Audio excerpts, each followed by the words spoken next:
Hola chicos, vamos a tratar el siguiente tema, la clasificación de los cuadriláteros.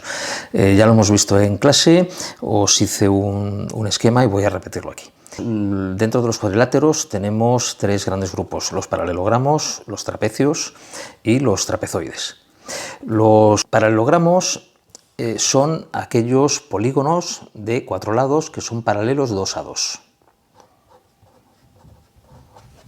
¿Qué quiere decir esto? Quiere decir que, por ejemplo, si tengo un lado paralelo a otro, y lo expreso de esta manera, los otros dos lados ya no son paralelos a estos dos del principio, con lo cual le voy a hacer 3 rayas, pero el otro lado sí es paralelo a este último. Es decir, estos dos son paralelos entre sí y estos dos son paralelos entre sí. Esto es un paralelogramo.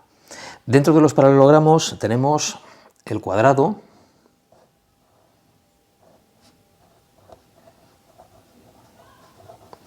que tiene todos los lados iguales y todos los ángulos iguales. Es el único paralelogramo que es regular.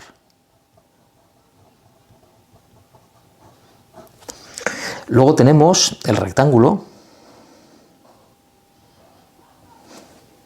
que recordar, el rectángulo os lo puedo dar de esta manera, pero también os lo puedo dar de esta, y no es para despistaros, simplemente es que el rectángulo no tiene una posición concreta.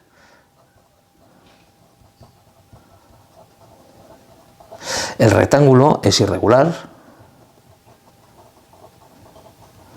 puesto que aunque tiene todos los ángulos iguales, igual que el cuadrado, sus lados no son todos iguales. Tiene dos iguales entre sí y otros dos distintos, pero iguales entre sí. Cuadrado y rectángulo. Luego tenemos el rombo, que el rombo tiene todos los lados iguales,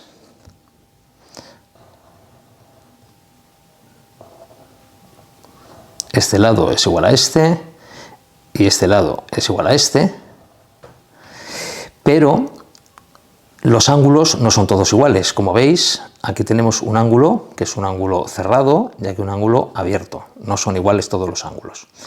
Lo interesante del rombo es que tenemos una diagonal mayor y una diagonal menor. Estas diagonales se cortan cada una en el punto medio de la otra. Es decir, si tomo como referencia esta diagonal, que puede ser la diagonal AC, la otra diagonal pasa por el punto medio de este segmento AC. Y si tomo como referencia esta diagonal, que sería la DB, la diagonal mayor pasa por el punto medio de esta diagonal menor. El ángulo que forman las diagonales de un rombo es de 90 grados. Por otro lado, tenemos el romboide, y el romboide es muy parecido al rombo, pero con la siguiente diferencia. Las diagonales del romboide no forman 90 grados. Siguen pasando por el punto medio de cada uno de los segmentos, por este punto medio de aquí. Esa sería la diagonal mayor, esta sería la diagonal menor, pero esto no sería un ángulo de 90 grados. Y el romboide tendría esta forma. Otra de las diferencias con respecto al rombo es que ya sus lados no son iguales. Tiene dos lados de una cierta longitud y otros dos, en este caso más pequeños, no son iguales. Bien, luego tenemos el trapecio.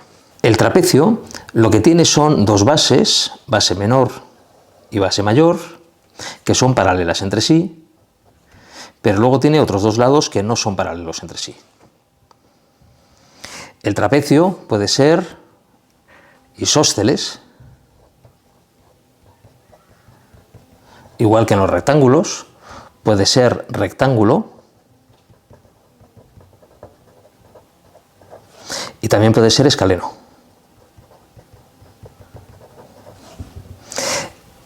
El trapecio isósceles tiene una base menor y una base mayor y tiene los otros dos lados del mismo tamaño.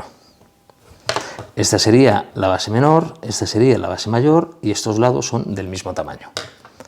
El rectángulo, al igual que en el triángulo también, tiene un ángulo de 90 grados.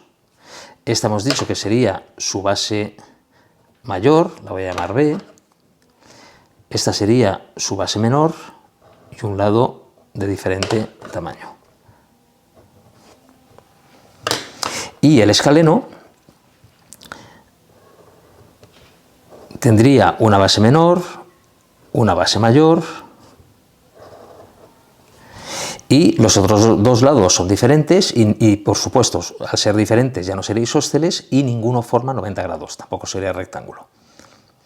Luego tenemos el trapezoide. El trapezoide no cumple ninguna de estas características, es simplemente un cuadrilátero, es decir, si no son paralelos los lados 2 a 2, podríamos dibujar, por ejemplo, esto de aquí, y vemos que ninguno de sus lados es paralelo entre sí. No cumple ninguna característica, con lo cual lo llamamos trapezoide. Y esto sería todo.